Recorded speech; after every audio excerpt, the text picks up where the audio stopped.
Retrouve les Chacals en direct tous les mercredis à 21h sur Futur Radio. Et si tu aimes nos replays, abonne-toi, active la cloche et partage nos vidéos.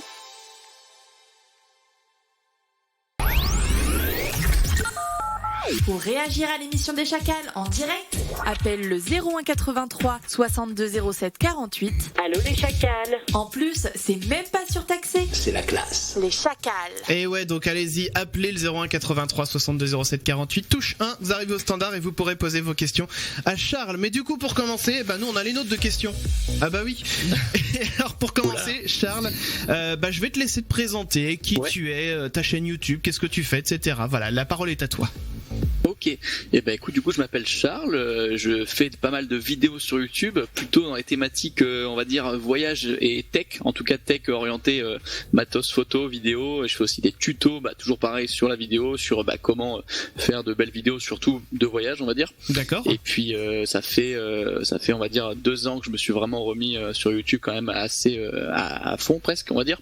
Et puis voilà, après j'ai un background un peu de petites réals de pub, des petites pubs pour des agences de voyage, etc. Enfin, toujours, on est dans le mot voyage revient souvent, on va pas. Et du coup, voilà, pas mal de choses. Et aussi, je bossais pour des youtubeurs, pour les filmer ou monter des vidéos de youtubeurs assez connus, plutôt toujours orientés sur le voyage ou des choses comme ça. Donc ça a été Cyril, Doc7 à l'époque. Voilà, des gens comme ça avec qui j'ai pas mal bossé. D'accord. Et maintenant, j'essaye de faire plutôt mes propres vidéos de tout seul, sans avoir à bosser pour personne.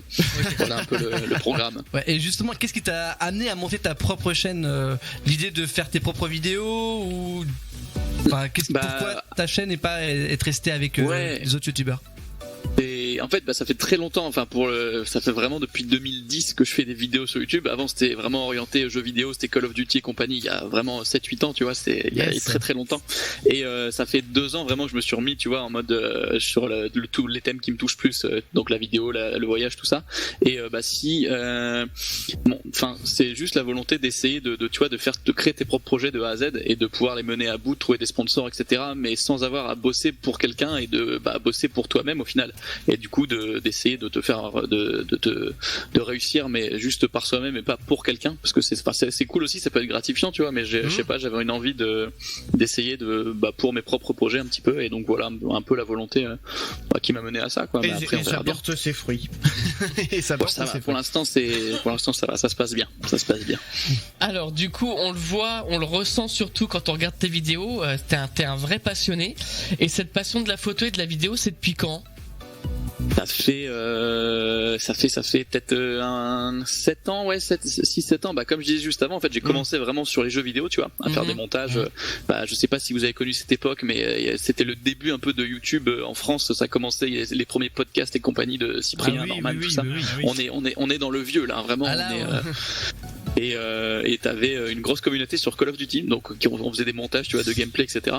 Et du coup, avant je faisais vraiment ça, et petit à petit, tu vois, il y a une transition qui s'est faite vers la vraie vie, entre guillemets, le IRL, in real life.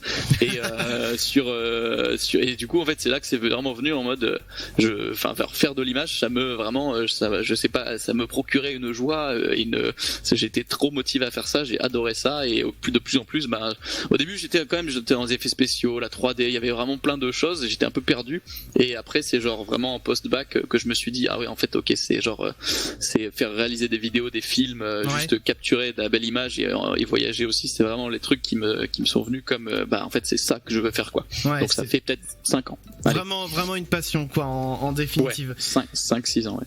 Alors du coup, donc voilà, tu nous en parles, t'es un grand amateur de voyage, pendant lesquels tu fais beaucoup de prises de vue finalement. Ouais. C'est quoi ton meilleur et ton pire souvenir dans tous ces périples? C'est que c'est tellement, ça c'est la question, et c'est tellement dur je peux pas te définir, tu vois, quelque chose je peux pas te dire celui-là c'est le mieux, je peux t'en dire un voyage vraiment, tu vois, unique pour moi. C'est donc en Sibérie, en faisant un film pour une agence de voyage, et donc c'est un road trip en gros 4x4, et tu roules sur un lac gelé pendant une semaine, Le lac gelé en la question, c'est le lac Baïkal qui est le plus grand lac d'eau douce du monde, il me semble. En tout cas, ça fait 500 km de long. Ah oui, c'est pas mal. Ouais, ça commence à faire. Et il descend à 1500 mètres de profondeur, c'est-à-dire qu'à des moments tu roules, toi avec ta grosse bagnole sur de la glace, et sous toi il y a 1500 mètres d'eau. Et psychologiquement, quand t'es au milieu, il y a vraiment 30 km de chaque côté pour rejoindre les bords au minimum, tu vois. Donc mais du coup moi j'adore le froid, la glace, tu vois, de ces paysages là. Et là du coup t'as des fissures de glace partout autour de toi, genre c'est noir, absolument noir, et t'as des fissures énormes, et visuellement, mais c'est juste incroyable, et puis c'est calme, c'est pur, puis tu sais c'est dur aussi. Moi j'aime bien les endroits où tu t'en chies un peu, tu vois, genre. Donc c'est vraiment le lac Baïkal en Sibérie qui est vraiment le voyage le plus hors norme que j'ai fait, on va dire, et qui m'a le plus parlé. Voilà. Et justement dans tout ça, il y a des endroits comme ça où tu rêves d'aller, où t'as pas encore été, et ça serait vraiment ton rêve de pouvoir découvrir tout ça. Franchement, je te disais que j'aime bien la glace et tout, tu vois, le pôle Nord ou Antarctique, ce serait vraiment l'étape d'après où j'aimerais vraiment aller, en fait, voir des ours polaires dans leur milieu naturel, tu vois. Je pense carrément que c'est le truc, genre le summum, que là j'atteins ça, je pense qu'après je me dis je vais aller me poser dans un coin et réfléchir à ce que je vais faire de ma vie après ça. Et vraiment, surtout je pense pendant qu'il est encore temps. Oui, exactement, vraiment. Et en plus, exactement, c'est triste à dire, mais malheureusement, c'est vraiment une réalité. Et en vrai, je me dis, tu vois, ça se trouve, dans 10-15 ans, ce sera quasiment impossible à faire. Donc, ce serait vraiment dans les 2-3 prochaines années que j'aimerais bien essayer de réaliser ce rêve, quoi. D'accord, ok. Bien. Alors, j'ai une question. Si tu as des conseils à donner pour quelqu'un qui aimerait se lancer dans la photo ou la vidéo, ce serait lequel, le conseil à donner?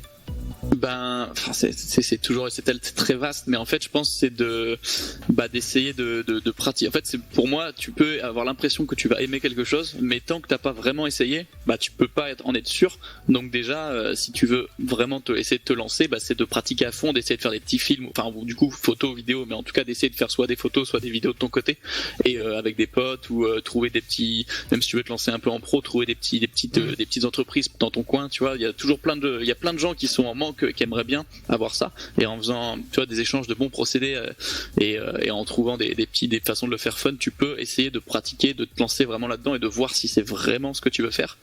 Et aussi quand même t'inspirer. Sur YouTube, il y a tellement tout qui est disponible maintenant en termes de tutos, de gens qui font pas mal de choses. Ça c'est cool. Et mais en vrai, quand tu regardes ça, vraiment tu peux regarder beaucoup et essayer de t'inspirer un petit peu et voir si ça va peut-être t'aider aussi à t'orienter.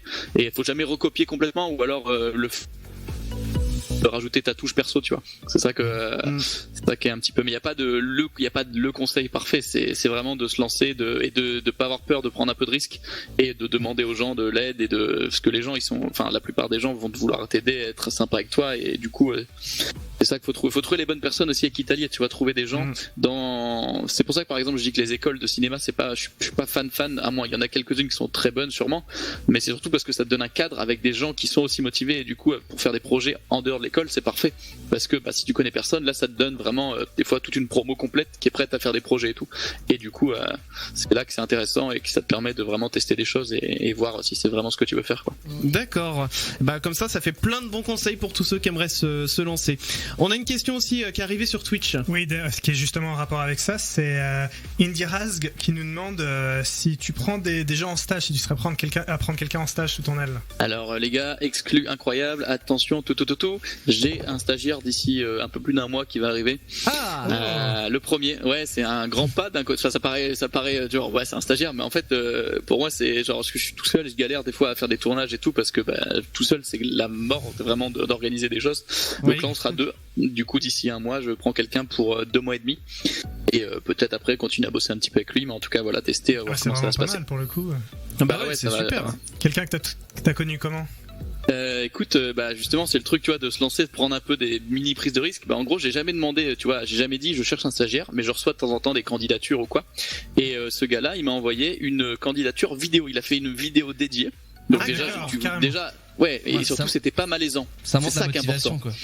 Et le gars n'a pas fait une vidéo cringe, tu vois, ça aurait pu être très salut, je vais être en, et genre c'était cool, je vais être ton stagiaire, mais ça peut, en fait c'est hyper facile, travailler avec toi, t'as l'air super cool, tu vois, c'est ça, la frontière entre le cool et le gênant est extrêmement fine, et en vrai lui il a fait un truc vraiment sympa et il s'est investi, et j'ai vu, et on a discuté, on s'est appelé, et en vrai bon bah je pense que ça va très bien fitter, donc du coup voilà, c'est pour ça que comme quoi tu vois des fois faut faire juste le step de plus, envoyer des mails à des gens que t'aimes bien, puis même ouais c'est un autre conseil, je reviens juste 3 secondes, c'est genre d'essayer de contacter les gens, tu vois, d'envoyer des mails ou juste répondre cette vidéo là était cool, de donner des retours à des gens même connus, mais ils vont peut-être pas te lire ou même ils vont juste te lire, ou des fois ils vont te répondre, mais envoyer plein de messages comme ça sans trop spammer, je veux dire, mais au moins et en vrai bah moi par exemple tu vois je lis tout, et c'est comme ça que lui il s'est dit tiens je vais lui envoyer un truc un peu plus poussé, et au final ben tu vois ça a fait la différence.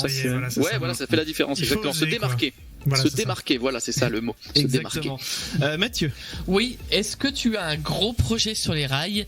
Et si oui, est-ce que tu peux nous en parler un peu? Si c'est pas trop indiscret, confidentiel. Oh, bah en vrai, il y a plein de projets qui sont en. Ah, je peux préciser un truc. Je le tease la semaine prochaine. Ouais. Et en vrai, j'en ai déjà un petit peu parlé, mais. Dès la mi-mars, faire des conférences, enfin en tout cas une conférence sur une journée, et après le mois d'après des workshops. Donc d'accord. Voilà, je dis pas où et quand, mais j'en parlerai normalement dès la semaine prochaine parce que ça arrive vite. Mais voilà, me lancer un peu dans enfin parler avec les gens, mais en vrai, tu vois, genre sur place. Ouais, abonnez-vous à la chaîne bien sûr de Charles pour être au courant, parce que va falloir être au taquet. Venez, on est bien.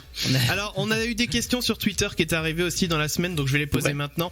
On a Watt qui nous a demandé: est-ce que tu manges local pendant tes voyages, et quel a été le pire plat que tu aies pu manger, goût, aspect, ingrédients, odeurs, etc. Alors bah ouais, c'est dommage de pas manger le local. Après il y a des limites évidemment. Enfin tu vois, je mange très peu de viande. Genre tu vas en Mongolie, ils mangent absolument que de la viande et 3 patates. Du coup bon, il y a des fois t'essayes. Enfin c'est surtout quand t'essayes t'as des choix alimentaires un peu différents, c'est compliqué des fois de s'adapter. Mais sinon j'essaye toujours de manger local, ou au moins de goûter, tu vois, parce que bah déjà ça fait plaisir aux gens qui t'accueillent des fois. Enfin vraiment, ça leur fait vraiment plaisir. Et c'est l'occasion aussi de découvrir des nouvelles saveurs. Et en parlant de nouvelles saveurs, alors du coup le truc le pire. Non, qu'est-ce que je pense, j'ai bouffé des insectes. Bon, après, il y a pire. Non, il y a pire. Non, mais j'ai déjà fait, tu vois, les scorpions, les migales, ça je peux pas, absolument pas, c'est impossible. Littéralement, c'est pas possible. Ouais. Non, je pense c'est des plats peut-être trop forts, tu vois. Genre j'aime bien le pimenté, mais en fait, je voyage beaucoup avec des Indiens parce que je bosse pour une agence de voyage indienne. D'accord. Et du coup, en fait, souvent ils font des trucs, mais c'est même pas, enfin c'est pas humain en fait. Genre déjà, je mange pimenté pour un standard français, mais moi je meurs. Tu fonds littéralement à côté d'eux. Ah ouais, parce qu'ils bouffent des piments comme des pims, quoi. Genre vraiment c'est des crackers. Genre, il y a des trucs violents, ça c'est sûr. Ah ouais, mais c'est incroyable. Et alors du coup Mimoso qui rebondit un petit peu aussi, puis qui demande si de ce point de vue-là, il y a tu prends absolument des médicaments, enfin que tu prends tout le temps quand tu pars en voyage. J'ai toujours le petit kit, tu vois, toujours prendre 2-3 Doliprane, les trucs de base. Et en vrai, si pour contrer une bonne tour, alors attention, ça devient graphique vite. Pour contrer une bonne tourista qui arrive parfois, tu sens que tu vois, un Imodium ou un truc effet bouchon plâtre instantané, tu vois. Et ouais, en vrai, mais c'est horrible quand t'as des tournages et tout, que t'es dans des conditions où déjà faut que ça enchaîne, quoi, et que t'es obligé d'aller au chiottes toutes les heures même pas. C'est l'enfer, quoi. Bah oui, c'est sûr, ça peut être un peu embêtant. Il y a pas une anecdote comme ça avec Cyril?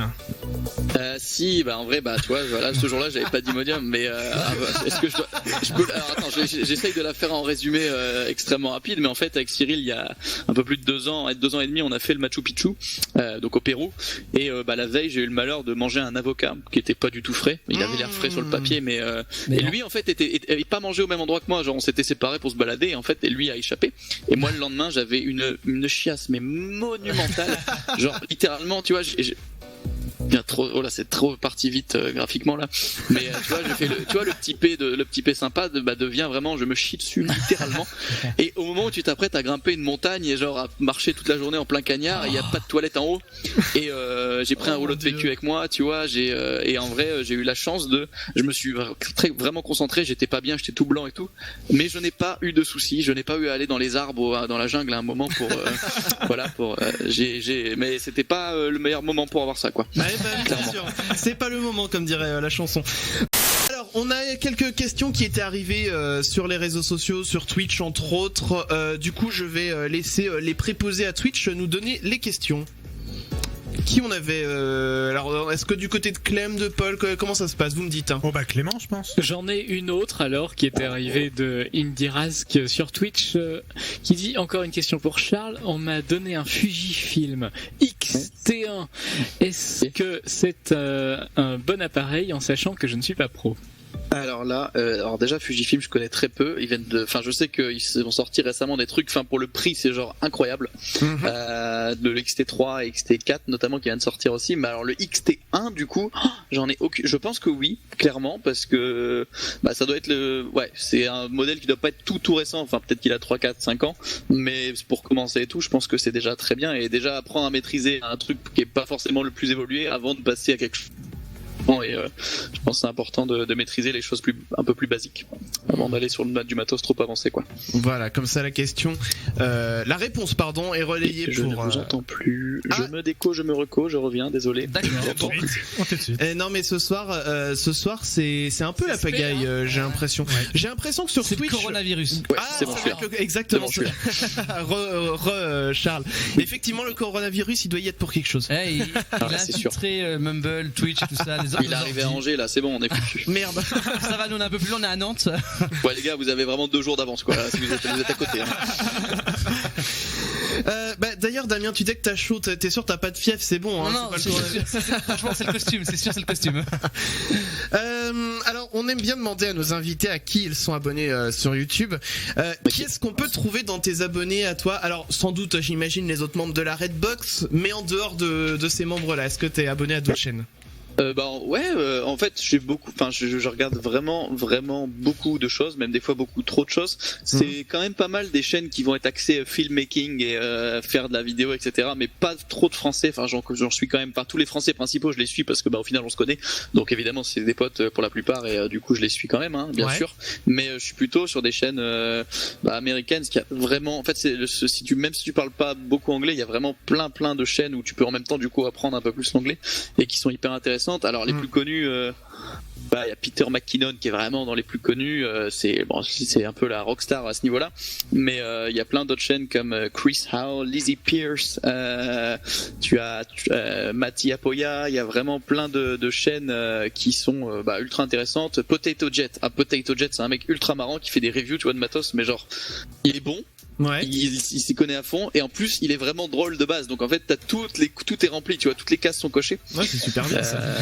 Et en vrai il est trop bien, donc c'est pas comme Potato comme une patate et Jet comme un jet privé, Potato Jet. J'allais demander justement s'ils faisaient des choses avec des patates et des jets du coup. Écoute, peut-être ça vient de là, je le connais pas depuis des tonnes de, mais ça se trouve tout vient de là. Non et après en vrai sinon si je dois dire des gens vraiment qui me tu sais il y a des gens que tu veux rencontrer absolument sur la planète, tu vois, genre typiquement par exemple Casey Neistat, je sais pas si vous connaissez Casey Neistat. Tu vois, c'est genre il y a lui, il y a même Peter McKinnon que je citais avant, c'est vraiment des gens qui m'ont indirectement influencé, tu vois, à fond et que je respecte de ouf parce qu'ils sont ultra créatifs, c'est ultra intéressant et ils ont voilà. Donc pas mal de chaînes dans ce genre-là, on va dire quand même. Casey, c'est vraiment marrant parce qu'il arrive vraiment à sortir des vidéos vraiment différentes tous les jours. Et le potentiel créatif de...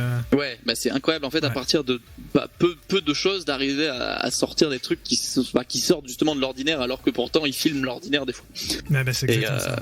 Et c'est ultra intéressant de voir, même il a des techniques tu vois de montage et tout qui sont très très brutes, un peu vraiment limite, t'as l'impression des fois c'est fait à la sûrement à plein de moments parce que voilà quoi.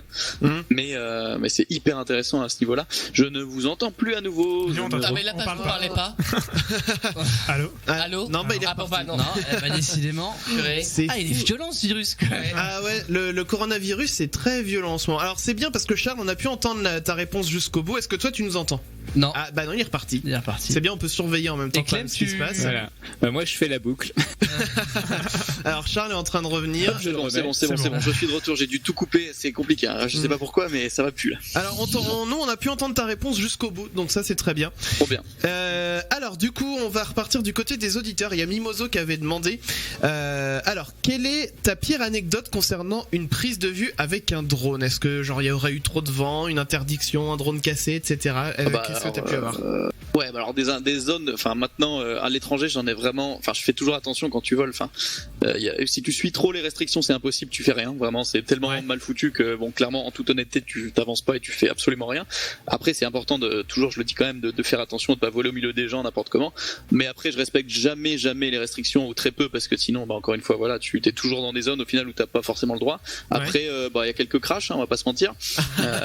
Genre ouais j'en ai bien craché, ouais j'ai bien craché peut-être 3 fois. Bah mon premier il est dans mon studio, il est derrière dans le fond et la caméra elle marche très très bien on va dire. Donc voilà il a pris des grosses lignes électriques, il y a une pale qui s'est repliée et il s'est écrasé mais vraiment éclaté en vraiment c'était violent. Mais non après bah si des grosses frayeurs parce qu'en fait je fais souvent des vols de drone à partir d'un véhicule en mouvement. Donc c'est-à-dire que en fait on est souvent c'est dans des voyages avec des convois de jeep et bah en fait je lance et moi je suis, mais des fois en fait pour peu que tu passes derrière une butte à un moment qu'on soit pas bien placé ou que en fait tu perds le signal complètement. Et du coup bah là c'est le moment où ton véhicule continue de s'éloigner du truc mais toi tu l'as pu. Et c'est arrivé très souvent vraiment où c'était un peu la panique en mode j'essaye de le faire, tu sais je sais qu'il reçoit encore les commandes, j'ai juste plus de signal vidéo donc quand il monte en fait il peut récupérer le signal plus facilement s'il est en hauteur, donc du coup t'essayes de le faire monter, tu avances à peu près dans une direction à l'arrache pour le rapprocher un peu de toi, mais bah c'est à des moments tu suis un petit peu quoi, t'es pas bien. J'imagine. T'es pas bien. Et enfin dernière petite question aussi d'auditeur avant d'écouter qui est ça avec SOS. Mimoso toujours qui demande quel est le pays le plus accueillant dans lequel t'aies pu voyager. Il y en a vraiment, il y a beaucoup de pays qui sont un peu sous-cotés, tu vois, et au final où les gens sont ultra gentils. Non, je pense c'est con, mais le Québec, en fait, c'est enfin j'ai même vécu au Québec 2 ans, donc bon bah c'est plus facile encore d'en parler, mais là j'en reviens, j'ai été au début du mois, et en fait les gens, enfin c'est incroyable à quel point tout le monde est ouvert, tout le monde est gentil, tout le monde est avenant, tout le monde te parle directement dans la rue, te pose des questions sur toi et veut en savoir plus, et tout le monde est prêt à t'aider. C'est incroyable en fait à quel point on a à apprendre sur il y a d'autres endroits clairement dans cette même idée là, mais on a tellement à apprendre sur ces pays là. Il doit nous rester quelques questions d'auditeurs. Si on a encore un petit peu de temps pour en faire, allons-y. Allons-y, sur Twitch, il y a le Peli qui a demandé tout à l'heure quel est ton pire tournage. Mon pire tournage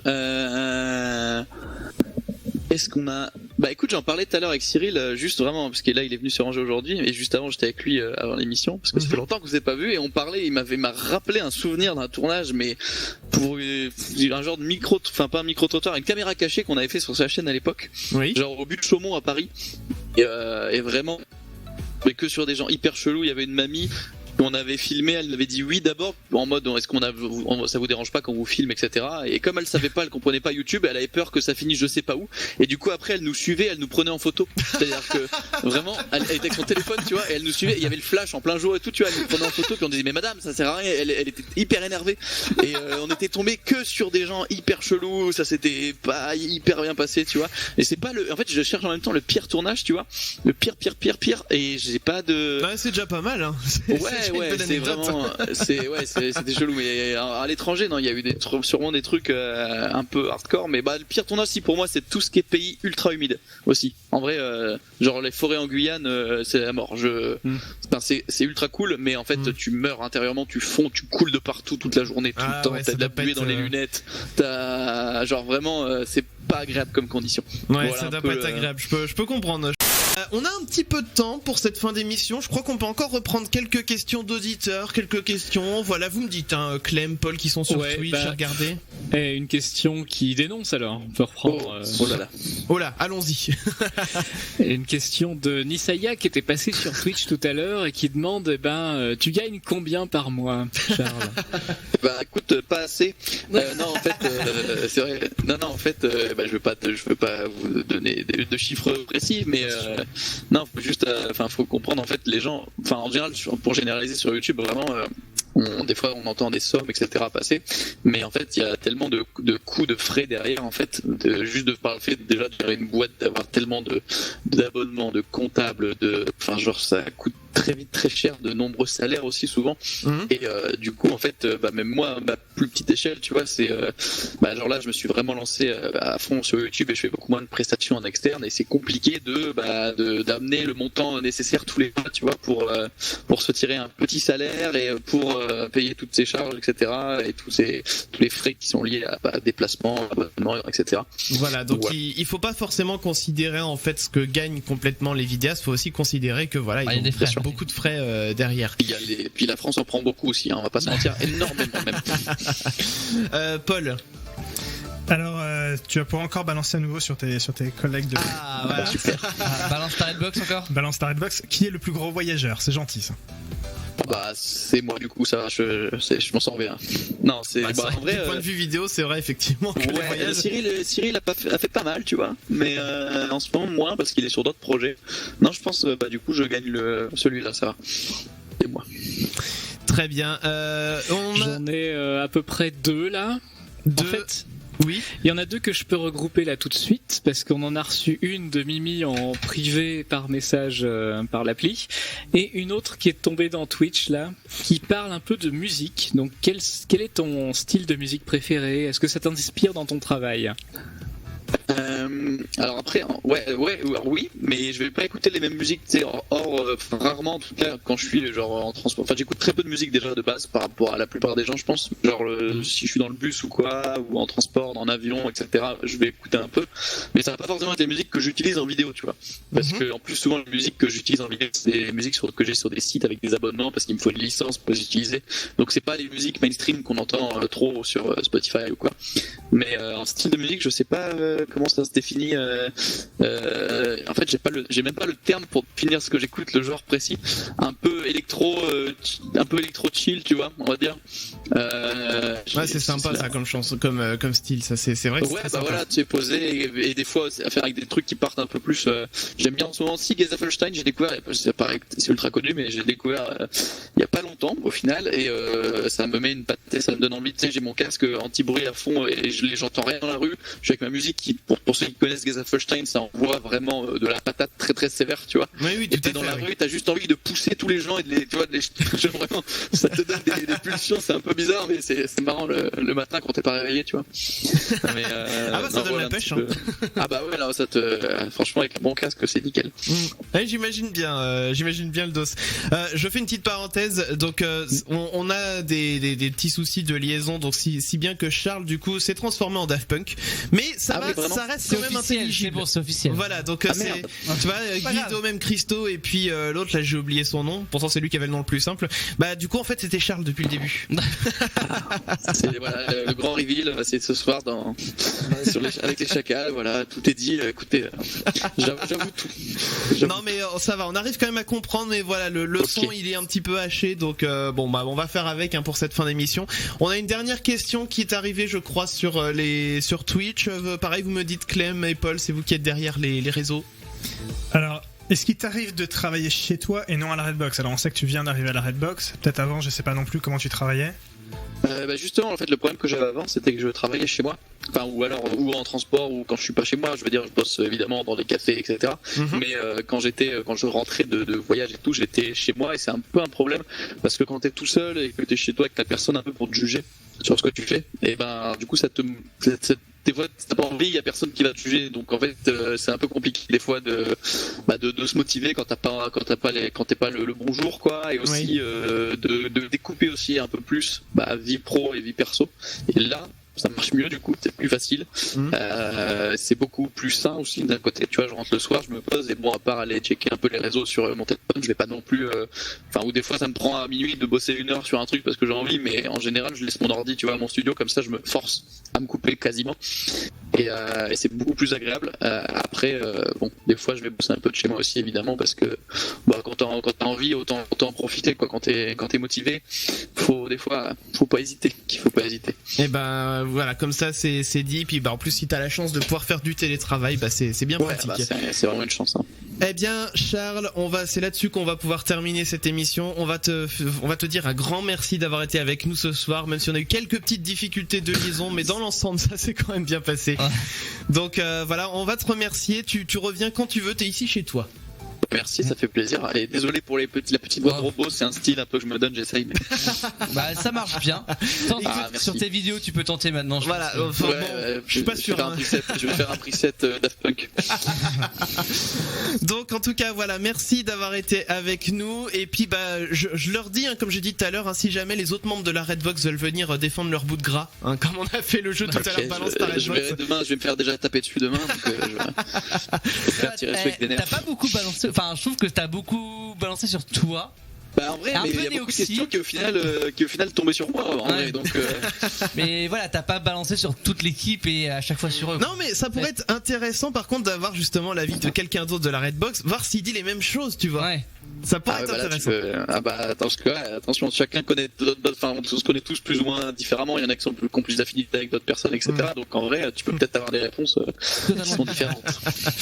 En tout cas, voilà, merci d'avoir été avec nous. On va te souhaiter une excellente soirée. Puis on va aussi remercier tous les auditeurs qui étaient avec nous sur Futur Radio et puis sur le live Twitch. Voilà, on est toutes les semaines sur Twitch et sur Futur Radio. On vous fait à tous des gros bisous. Bisous à toi, Charles. Et puis on vous dit à la semaine prochaine, les amis. Salut. Des bisous. Bonsoir. Bye, merci.